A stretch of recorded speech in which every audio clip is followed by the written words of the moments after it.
Por que você quer dirigir um táxi? Eu sofro de insônia. Eu vivo rodando pela noite, metrô, ônibus, então, já que eu faço isso mesmo, melhor fazer recebendo. Todos os animais aparecem à noite. Prostitutas, malucos, bichas, travecos, traficantes, viados. É doentio e venal. Tomara que um dia caia uma chuva de verdade que tire toda essa escória das ruas. 12 horas de trabalho e ainda tô sem sono. Dias seguem sem parar. Não terminam. E aí, pessoal, tudo bem com vocês? Hoje vamos gravar aqui um podcast, né? Você está aqui no canal do Podkelvin, né? E nós aqui fazemos podcasts com análises, digamos assim, conservadoras sobre filmes, animes, séries, livros. Também falamos aqui sobre história, sobre política, sobre o tema que foi, né? Nós não nos limitamos tanto assim aqui, né?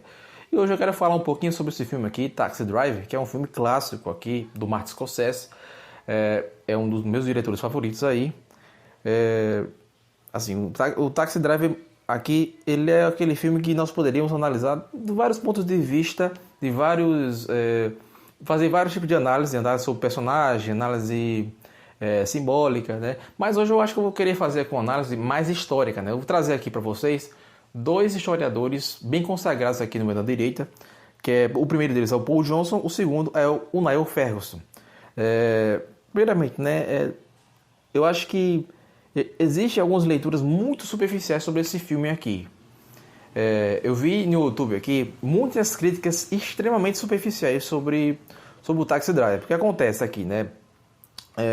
Eu vi algumas críticas que me pareciam ser meio pseudo-intelectuais, porque eles tentam pintar o Travis aqui, o personagem protagonista do filme, como se ele fosse assim, meramente um cara reacionário que enxerga as pessoas ao seu redor, as pessoas com quem ele convive, como pessoas que tivessem que ser exterminadas, né? Mais ou menos como Hitler enxergava os judeus como ratos que tivessem que ser exterminados. Ou seja, eles encaram o Travis como se ele fosse meramente um cara reacionário, né? Um arquétipo aí do tio do zap bolsonarista, né? Um intolerante que deseja, digamos, purgar a sociedade, a cidade, né?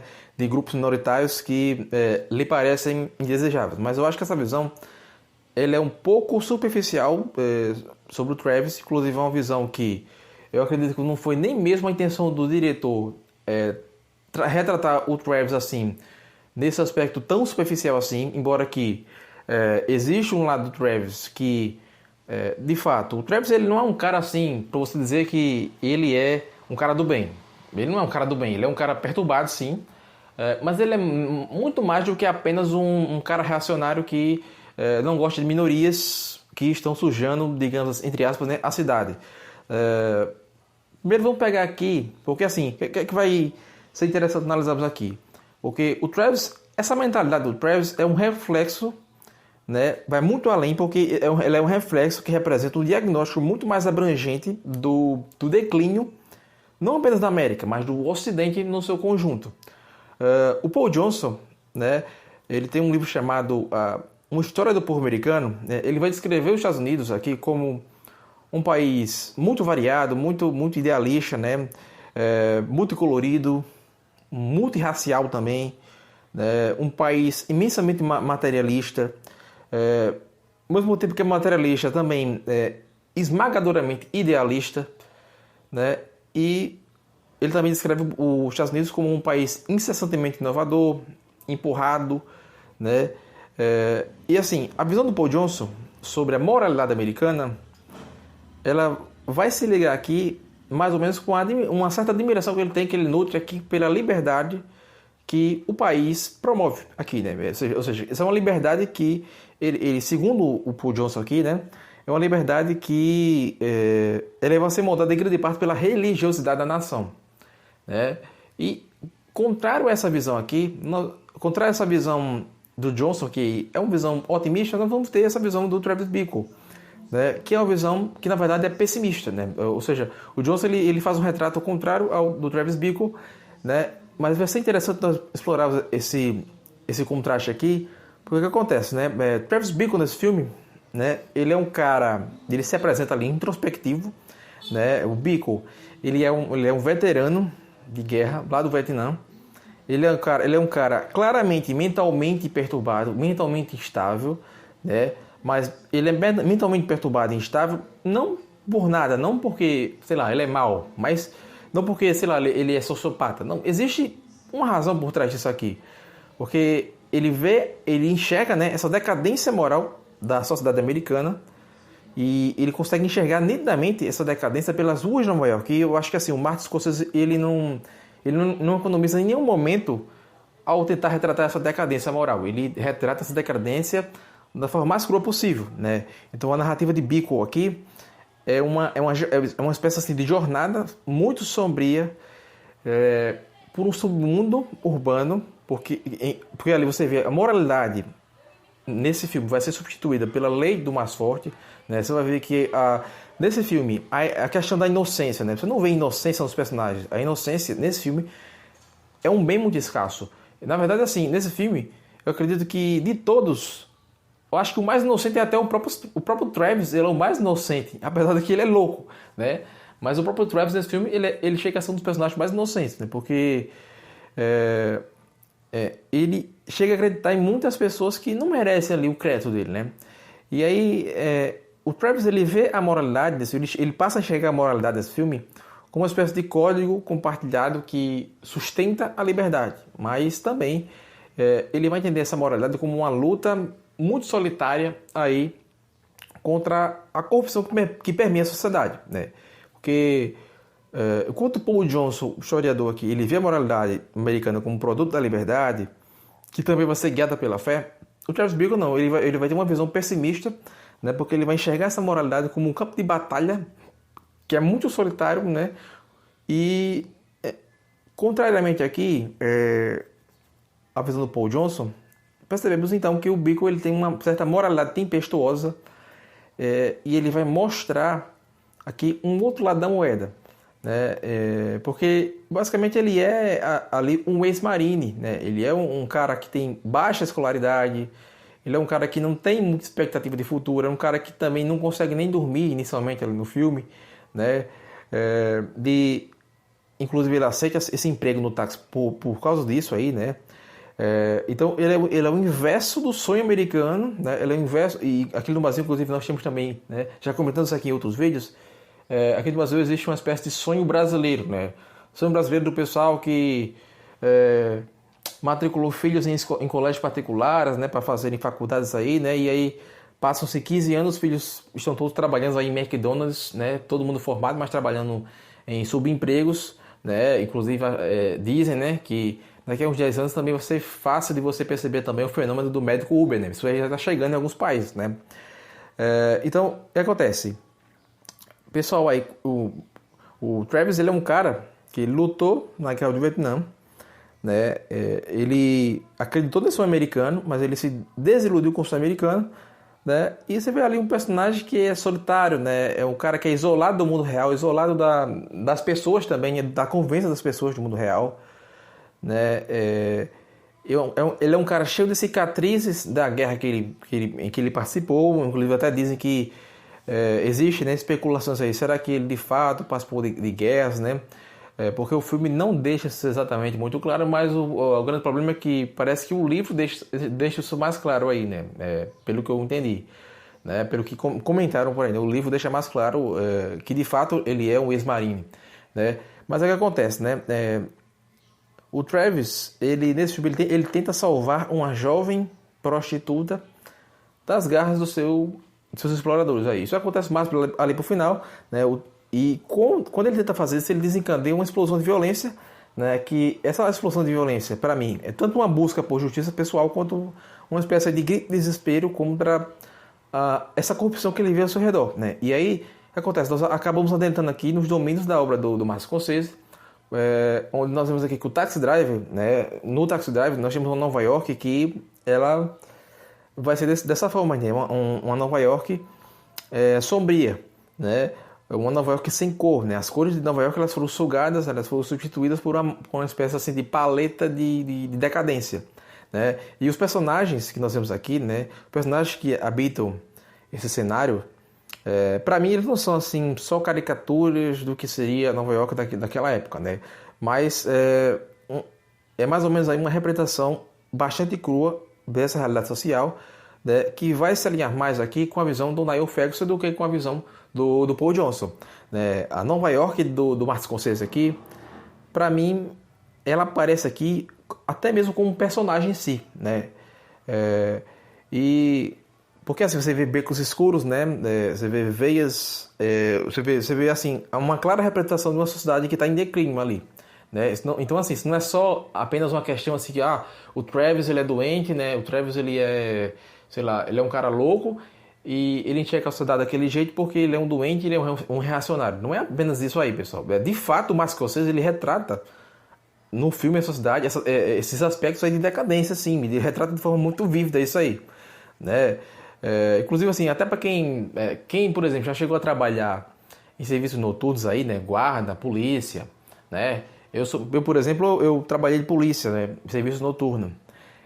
E cara, se você chegou a trabalhar de noite, né? Você vê que existe uma frase aí no filme que o Travis ele fala o seguinte, né? Todos os animais aparecem à noite, né? E quando você chega a ter algum emprego noturno, você percebe que em parte isso é verdade, né? Porque em parte você vê que à noite aparecem, né? As piores coisas que você não chega a ver durante a parte do dia, né? Você vê viciados, você vê prostitutas, você vê a abominação em níveis catastróficos mesmo da sociedade, né? Você vê uma decadência, né? Se a sociedade inteira fosse daquele jeito, né? A decadência seria muito mais profunda, se é que já não é, né? Mas de fato assim, o Martin Scorsese ele não economiza nem um pouco em tentar retratar isso aí, pessoal. Primeiro entenda esse ponto, né? Quem não entendeu esse ponto, quem não entendeu que o Martin Scorsese ele não está economizando em retratar de fato a sociedade como algo que naquela época, né, era doentio, que ainda é na verdade, né? Mas assim, focando naquele período específico, né, que o Travis está imerso, aquilo parece algo doentio, né? Embora que assim, as palavras do Travis elas podem soar muito fortes, né? O fato de ele querer que houvesse uma chuva que lavasse toda a sociedade, né? E botasse essa galera para fora. Mas o que acontece? Aqui, o Niall Ferguson, que é o outro historiador, né? Da outra ponta aqui, ele diz o seguinte, né? Que o Ocidente ele viveu 5 séculos de autoafirmação e domínio, né? Ou seja, nós vemos aí a civilização ocidental sendo um farol de progresso, desenvolvimento aí, né? Viveu vários séculos aí.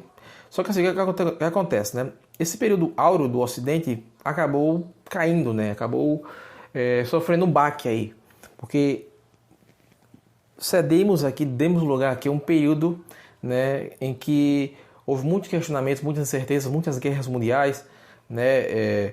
O Ferguson ele diz aqui, né, que houve um período em que a autoconfiança, né, essa autoconfiança que uma vez, né, em certo período, ela chegou a impulsionar o Ocidente, acabou entrando em declínio. Né? Ou seja, nós perdemos a autoconfiança, né? O Ocidente perdeu a autoconfiança. Né? E o que acontece? Nós tivemos a transição do século XX para o século XXI e nessa transição aí, o que acontece? Acontece o fim da predominância ocidental, né? O fim dessa dominação, onde as instituições que sustentavam essa predominância começam a falhar, né? A moral coletiva ela começa a desmoronar, né? E ao nós fazermos essa ligação entre essas duas visões, né? Paul Johnson, né? Niall Ferguson, e para tentarmos entender como acontece, como se dá esse cenário aqui do filme, é que nós percebemos aqui, né? Temos essa Nova York decadente, né, de Scorsese, né? Temos o declínio do Ocidente descrito por Ferguson e essa decadência moral social vai ser retratada aqui no Taxi Driver, né? Para mim, ela é uma espécie de microcosmo do declínio mais amplo ainda do Ocidente. Não é só um declínio da América em si, né? Mas é uma espécie de perda da fé nas instituições, né? Uma espécie de desintegração da coesão social que antes havia, né? Não que antes fosse uma coisa assim perfeita, né? Óbvio que nunca foi perfeito, mas é óbvio que assim nessa transição houve uma profunda desintegração social, uma desintegração dessa coesão social, né? Houve uma decadência moral, né? E além disso, né? Vemos aqui que o desejo do Travis de, digamos assim, limpar a cidade desses elementos corruptos e degradantes, como já comentado aqui, isso aqui não é apenas porque o Travis é doente, mas é também uma metáfora de uma necessidade mais profunda de haver uma reforma nas instituições, não só instituições sociais, mas instituições financeiras, né? Que é um tema muito comum nas discussões de Ferguson em seus livros, né? O filme explora alguns conceitos aqui do Ferguson, conceitos inclusive econômicos, né? Por exemplo, temos aí o livro do Ferguson que chama um livro intitulado A Ascensão do Dinheiro, uma história financeira do mundo, em que ele trata aqui de alguns temas, por exemplo, como inflação e dívida. O filme ele se passa num período de alta inflação nos Estados Unidos aqui. Essa inflação, por sua vez, ela foi causada por uma crise do petróleo, né? Pela guerra do Vietnã. Tivemos aí também uma certa expansão monetária, né? Temos uma cena, inclusive, né, em que o Travis ele reclama que o seu chefe, ele reclama do seu chefe, né, o preço do aluguel do táxi aumentou, mas o salário dele não aumentou, né? Ou seja, ele está reclamando de inflação. Inclusive o Bill estava reclamando justamente sobre isso, né? Você faz a correção monetária, né? Assim, em cerca de um ano você já perdeu dinheiro e o seu salário não foi corrigido também, né?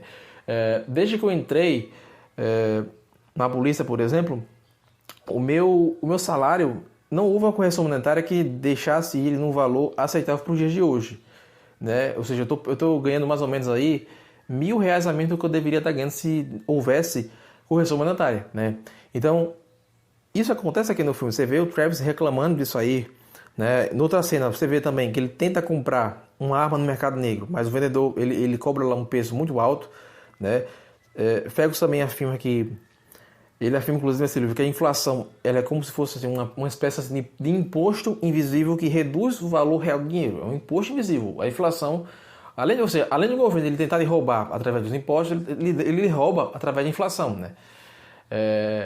Que as pessoas falam assim, não, mas aí se você pagar um imposto tudo em dia, beleza. Só que assim, não tá nada beleza ainda, né? Porque não é que o governo ele quer saber...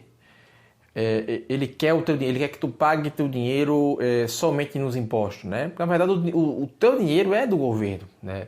Ele é do governo não apenas porque você paga imposto, porque em outro aspecto, porque também você confia no sistema bancário e monetário do governo, né? E o seu dinheiro já é dele, porque ele come o teu dinheiro a todo momento através de inflação, né? E aí o filme mostra muito bem também um outro aspecto aqui que é a dívida, né? A dívida é uma fonte de problemas econômicos e sociais. O Travis, ele se endivida muito nesse filme. Ele se endivida para comprar essas armas que ele compra, né? E essas armas que ele usa aí para realizar os atos violentos dele. O Travis, ele também se envolve com uma prostituta menor de idade, aí, a Iris, já comentamos aqui, né? Que ela, inclusive, também está endividada com seu cafetão. E nesse caso, o Travis, ele tenta convencer a Iris a fugir com ele, né? Ele tenta convencer a Iris a deixar a sua vida de exploração sexual. Só que aí ela hesita um pouquinho, né, por causa da dívida que ela tem com o cafetão lá, o tal do esporte, né? E pegamos aqui o gancho, né? Ferguson, o que é que ele fala? A dívida ela é tanto uma forma de alavancagem financeira quanto uma armadilha para os devedores, né? Ou seja, não quer dizer que você está devendo. Inclusive, assim, o Brasil atualmente ele está devendo, né? O Brasil, o Bolsonaro entregou ao governo Lula um governo que estava lá em superávit, com as estatais dando lucro, né? Quando no passado era o contrário, né? As estatais no negativo, né? O governo em déficit, e houve essa entrega do governo e com, mais ou menos assim, em coisa assim de um ano, as estatais estavam dando prejuízo e agora nós estamos em déficit, né? Mas tem galera aí, tem o pessoal aí comemorando, porque o PIB sofreu um crescimento de, sei lá, alguns porcentos, né? Sendo que, pessoal, no último trimestre aí, Lula teve um crescimento do PIB de 0,1%, né? Que foi inferior ao pior trimestre de Bolsonaro, né? Que foi de 0,3%, né? No ano de 2022, né? O crescimento do PIB no governo Lula foi pior, né? Teve trimestre que foi pior do que o pior trimestre durante a pandemia. Ou seja, o pessoal não tem noção, porque assim, tem uma galera aí comemorando, inclusive, né, o Brasil agora ele virou a nona economia do mundo. Só que esse ranking aí das maiores economias do mundo ele é feito em cima do PIB, né? Primeiro que o crescimento do PIB foi um crescimento muito baixo, muito pequeno, assim, houve um crescimento, mas assim, o bom é que não foi negativo, né?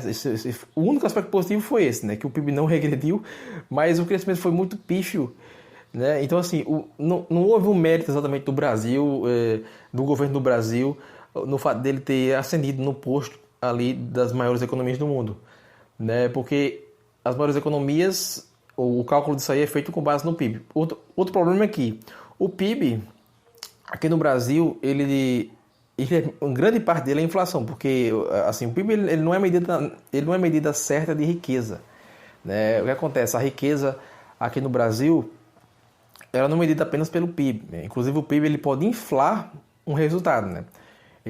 Porque o PIB, se por exemplo o governo ele tem muito gasto, o PIB naturalmente aumenta. Se a população tem muito gasto também, o governo ele libera crédito adoidado para o pessoal, isso tudo aí aumenta. Só que assim, uma coisa é você ser endividado, e assim, ser endividado não é ruim se você sabe o que fazer com o dinheiro, né? Se você sabe se endividar para você gerar grana para você e depois você retornar com mais grana, é uma coisa. Agora, você se endividar de uma forma que você só faz gastar, isso não melhora em nada, né?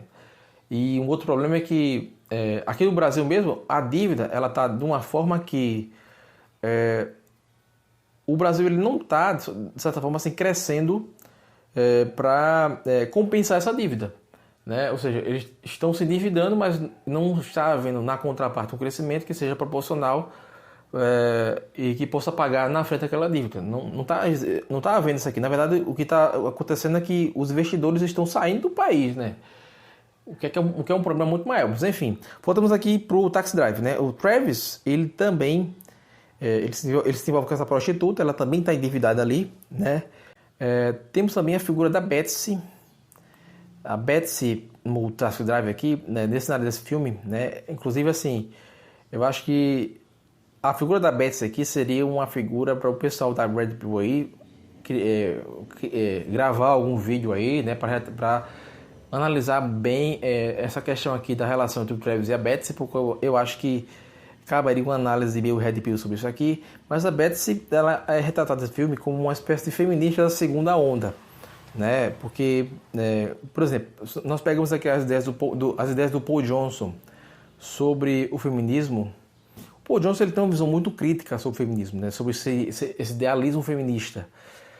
Porque, segundo o Johnson, são as mulheres talentosas, as mulheres em cargos reais, as mulheres em cargos que são capazes de exercer autoridade, são essas mulheres que de fato avançam a causa feminina, né? Em contraste com essa utopia aí chamada de feminismo, né? Em que nós vemos que tudo isso aí é baseado em teorias de direitos que seriam muito mais idealistas, né? E muito menos eficazes em promover a aceitação pública do papel das mulheres na liderança, né? Quando nós analisamos um filme sobre a lei do Scorsese, o próprio diretor aqui, nós temos uma obra aqui que, segundo o próprio diretor, o Taxi Drive leva o machismo à sua conclusão lógica, né? O Taxi Drive ele explora o complexo de deusa prostituta, né? Através da jornada do Travis, das suas interações com duas personagens femininas aí, que primeiro é a Betsy e a Iris.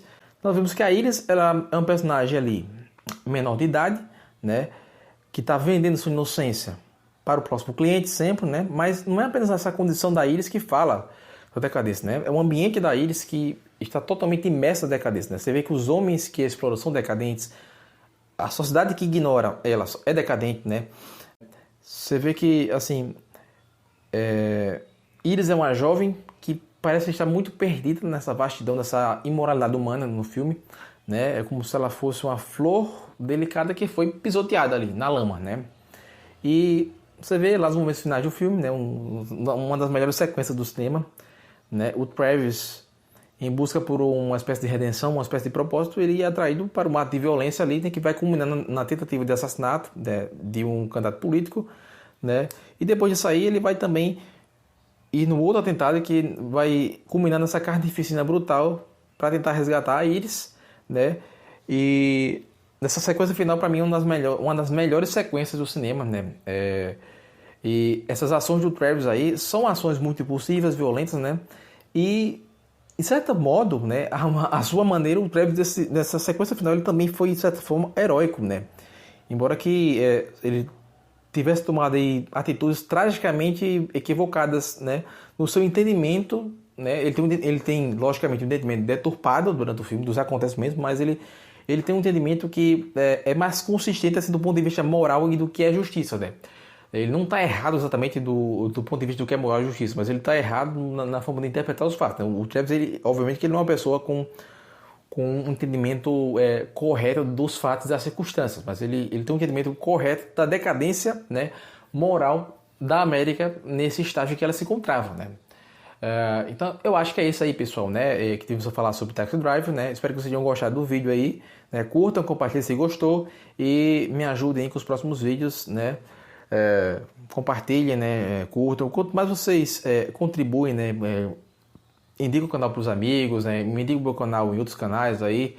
Eu acho que isso vai ajudar esse canal aqui a crescer e vocês futuramente talvez vejam aí lives minhas com outras pessoas e etc, né? Então é isso aí, pessoal, né? Ficamos por aqui.